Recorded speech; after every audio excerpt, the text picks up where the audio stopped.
And I am doing this very short live today because I didn't do it yesterday. I don't know if you can see, but I'm actually inside a house and I'm like wearing a lot of clothes. I just haven't been very well for about 12 something plus days. And apparently it's like, hang on a second, sorry about this. What's actually happening? There's a lot of miscellaneous various things going around, and my immunity's getting built up like crazy. I'm taking essential oils and everything's okay. I'm taking Seneca ammonia and everything like that. So anyway, everything's okay. But I'm just saying that my live yesterday that I wanted to do, I just couldn't. Yes, so yesterday I was actually in bed all day until about, I think it was 4:30 p.m. And today I got up because I had an 11:30 appointment. But the question of civility about people succumbing to giving up their identities and they're doing the status quo norm based on civility rather than society, which is a comment that the person from last week asked about. And I said, really good question. And I was going to do a lot of research on it and give you very formalized, peer-reviewed, and I mean like research peer-reviewed, not just like peer review as in, oh, so-and-so says so-and-so, because critical analysis, you have to go back to the very beginning of where that comment first came from. And some of the stuff that a lot of people think is status quo peer-reviewed is actually came from a gardener that someone repeated what they said and then went on and on and on and on, and then all of a sudden all these people are proclaiming this is a scientific-based peer-reviewed comment. No, if you go back to where it first came from, it actually came from someone overhearing someone saying it in so many different situations where something that's well known as a supposedly scientifically proven, very renowned peer-reviewed comment, actually when you take it back to the source, it just came from an average Joe like you and me just saying something that someone, oh wow, repeated it, then someone else repeated it, and someone else repeated it, and then before you know it, they're going, oh, this is a blah, blah, blah, blah, blah. Okay, so back to the point. The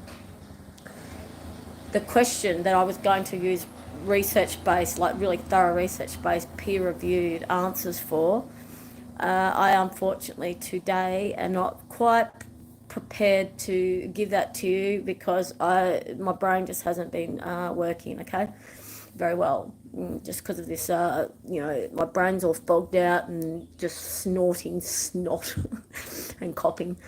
So please forgive me for that, and it's a very good question. I've been thinking about it a lot, and the point of view is civility creating norms. To a degree, yes, rather than society. So what that person, the question, what it's based on, is our norms getting created by people wanting to act in a civil manner. Yes, that is the truth of the matter. That's my opinion, and I can peer review back it up, which we will further go into. So it's not society creating the norm, it's civility creating the norm. And I'll break it down to my personal experience and from what I've learnt from being at university. I am trained. And from what I've heard and learnt and read from others, we want to fit in. It's a human requirement, need to belong, because humans need to be part of the tribe to survive. We can't survive in an isolated way. And as a result, humans will conform in order to not be excluded. They need to be accepted or else they'll die. Like, you need to be part of your pack to survive. And in saying that, yes, there's been many, many, many, many situations where people have given up their individual person in order to survive. And there's an element of that that's healthy and natural and okay and great, which we'll delve into in deeper mythologies, and we'll break it down. We'll break it down into a very, very curriculum-based, learn-based, scholarly-based manner. Okay, that's a promise. Probably a year away from now. But we will break that down because at 55, one of the things I've learned is, yes, you have to keep your individuality, crucial. However, we have to do it in such a way that we are working within our tribe to ensure that our tribe survives. So very interesting, this one. And at what point do you give up your individuality to ensure that the tribe survives? And this has been an age-old question from day dot. Things have become way more complicated, as everyone knows, from the early days of around the fire hunting your food, having to work as a team to hunt your food, create the food, create safety from all the predators, Things are very, very different with social media. The dangers are just as real, and the need to work as a unified tribe are just as real. However, it's all broken up and fragmented, and hardly anyone knows what's happening where. Really, most people haven't got a clue who their tribe is or where they really belong, or so who you're standing up for, what tribe you're standing up for, when you don't even know what tribe you really belong to, right? And so when you lose your individuality just for the genericness of what's supposedly humanity, that's what I think this person is calling civility. And the question was, is it civility that's creating the normalisation and the control of who we really are? And why I'm saying yes to that is because the need to fit in with society, civility, for whatever that looks like, everyone's just going for the status quo, most obvious thing, because most people are so lost, right? Because that is exactly what was intended. All right, if you want to look into this deeper, it's been going on for 600 or 700 or 800 years. And it's all come to become illuminated, as most people are aware. The darkness has been illuminated. The darkness presented its ace card and failed miserably. And we all know that truth, light, and honesty and love will always prevail.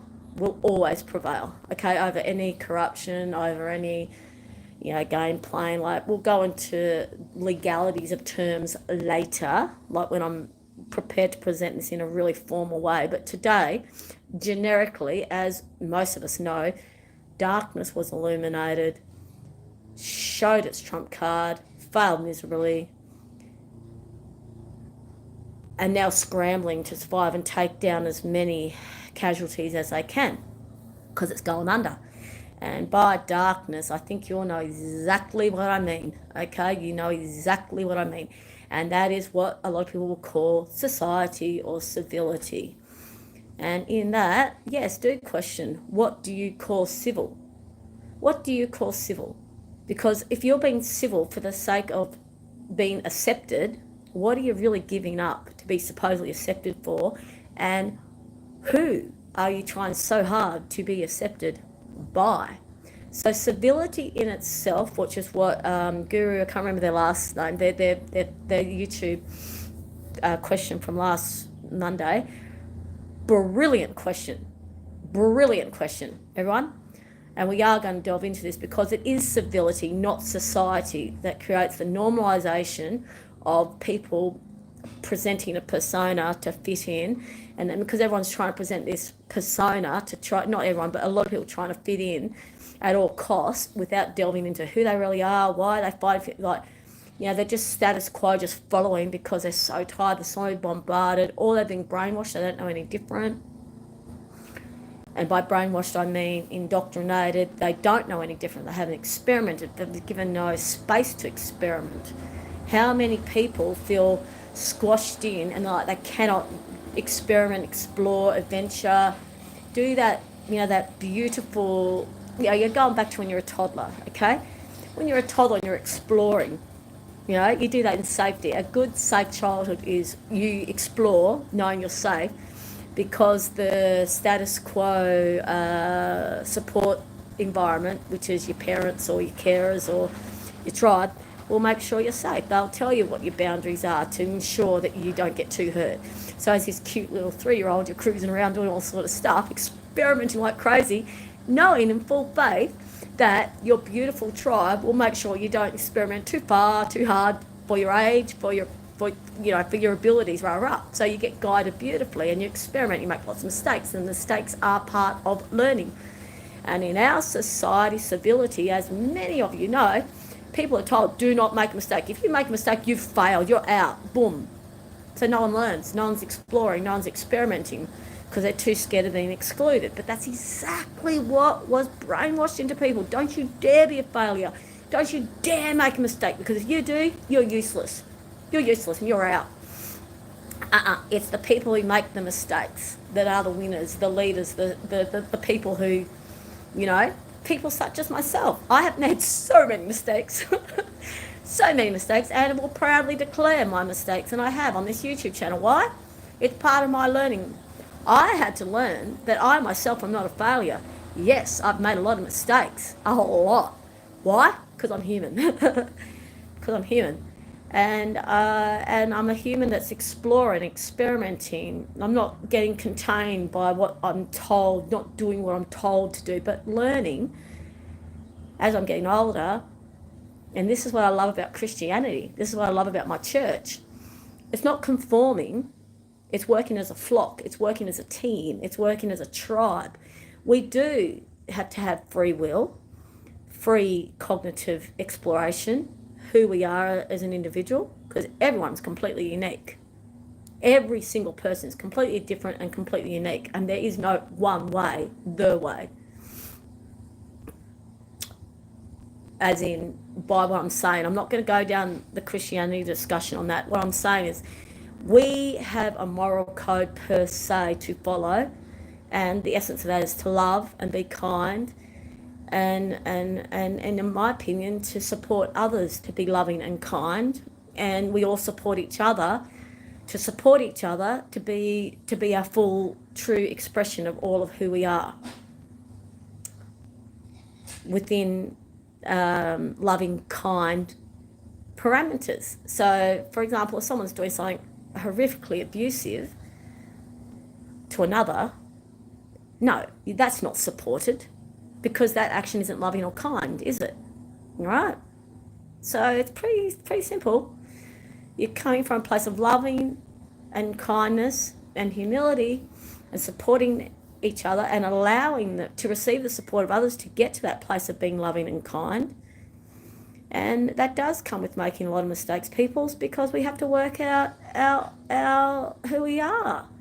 How can you work out who you are and where the true loving kindness with you is? How can you work out who the truth of who you really are is, which is where we were when we were about 2 or 3, okay, or 6 months. Now, how many people got that squished out of them very quickly? Very, very quickly, to fit in and to do as you're told and da la la. Now, I didn't have that type of upbringing that a lot of people have. I've been very blessed because I grew up with neglect. Neglect, which is apparently one of the most harrowing, most abusive, most psychologically damaging ways that someone can grow up, to be completely neglected. So why did I turn to a higher spirit guide at such an early age? It was the trees and the sky. Why did I do that? Because the humans weren't safe. There was no normalcy for me per se. There was no shelter from a human tribe. Where did I go? I went to the sky. I looked at the sky. I looked at the trees for guidance. What a blessing. So, of course, my connection with nature, looking at cycles, learning, it was actually the cycles of nature that were my parent. So, a very wild way to grow up, yes, but freed from all the civility and normalcy that I have come to realise at 55 so many people have been entrenched and indoctrinated into, which I have not. I've never been indoctrinated or brainwashed in any of that. And as a result, as I was growing up, I've had society, all sorts of different scenarios of groups of people, groups of departments, you name it, trying to say all sorts of things about me. E.g., you're crazy, you need to conform to fit in, you're never going to blah, blah, blah. I like the comments left, right and centre. And then as I got older, I realised, no, hang on. My neglect of humans and my horrendously abusive childhood and teenage years and young 20s, all that has done is put me to what's true. And what is true is nature. What is true is the sky. What is true is God. What is true is kindness and love. So I've never been indoctrinated, everyone. I've never been indoctrinated. I've never been brainwashed. I was so completely neglected by humans growing up, and then completely they tried to shut me out, tried to make me unaliven me. They've been trying to do that. The government has been trying to get rid of me for so long because they don't want people like me surviving. And in fact, it's written. I've actually got a piece of paper to prove it. That's my partner mowing the lawn because we've got a really nice sunny day today. So it's people like me, when we survive and we get to 55, we are the way showers, the light workers. We're the ones to show you, especially the young ones. You be who you really are. Yes, there will be a lot of stereotyping, attacking, scapegoating, because the darkness doesn't want the lightness to shine. Now, the lightness is what was in us when we were super, super, super young, who most people got it taken out of them at a very, very, very early age, to conform, to be civil. All right? And a lot of us were free from that horrendous conditioning process, and we grew up in a process of neglect. And you will find, look around, most of the people leading the world right now, look at their history, look at their childhood. Most of them came from extremely dysfunctional, abusive upbringings where they were neglected. So we got freed and saved from conditioning. So our brains have got more free will because we had to be resourceful. We had to be resilient. We had to look out anywhere for something that made sense. And I can tell you right now, for me, it was the sky and the sun and the trees and the air, the eddies in the water. Other people, unfortunately, go down the track of, as you know, addiction. And one of the things that I've been freed from and never been entrapped by is addiction, because at a really young age, I had to look after and bring up my mother and my sisters, my siblings, and my mother and all sorts of other adults who were just lost. They were just lost completely, like struggling. And as a very young person, I basically became the caregiver and the, I would actually have to say the tribe leader. So at the age of 7 and up, for goodness sakes, being a tribe leader, whew, talk about a big responsibility, everyone. And I took it on. I took it on because I wanted to protect everyone. And then as I got older, I started doing that in society, and there's a name for that, people pleasing, blah, blah, blah, blah. Warrior woman, warrior person, trying to survive, save people, help people. And then you get to a point where you can get quite run down. This is a common scenario that many of you either have experienced personally or seen someone go through, or you'll hear it. And all those creators, and by leader, we're talking about teachers who are out there sharing their story. Most of them will share the same thing. They've all gone through a time of hibernation, hermetization. They had to withdraw to regenerate. And that's what I have come to realize, my darlings, is the rebirthing process, which is what I've been going through. And not only am I I'm probably at the toddler stage, or the 6 year 8 6, so I'm at the stage of the 6, 7, 8-year-old who's out there, able to leave my mother's aprons per se, and moving on to probably 12, maybe, I'm not sure. But what I do know, my darlings, is I am here until I'm about 120. I've got a long life, and also my partner's just, no, he's still, I thought he was about to come in, he's a lawn mowing. Basically, the books I'm writing, the curriculums I shall be creating, the programs, it's powerful stuff, peoples, powerful stuff. So civility and society, yes, civility and society are the ones to look at. What are you trying to be part of? What are you giving up? What part of your individuality are you giving up in order to fit in with a civil ideal? Is that an ideal that you really are in your heart, in your true heart and your true willpower, your free will, from your place of free will and your place of inner moralistic code, inner moral code, inner ethics, inner ethos? Is when you really look at the kindness, loving gauge, where are you being and acting that's to fit in with civility, and what part of that is you allowing travesties and absolute horrifying corruption and major, like I'm talking about next level. What was I trying to say there? Not travesties. Travesties is one word. The horrifying stuff, some of the horrifying stuff that's happening in this world, you are allowing by staying within that realm of fitting into civility. And when you start speaking your mind, standing up and protecting us, which I do, I've been doing this since I was in my early 20s. If I see something that I don't agree with, I say something, boom. So I have been part of the change, big time. I was one of those ones that paid $12 for a packet of free-range eggs when you couldn't get free-range eggs hardly anywhere, and you couldn't get gluten-free bread anywhere. I paid like astronomical amounts for a loaf of gluten-free bread, and I paid astronomical amounts for a carton of free-range eggs, if you could even find them, because I refused to be part of that horrendous way that chooks were treated.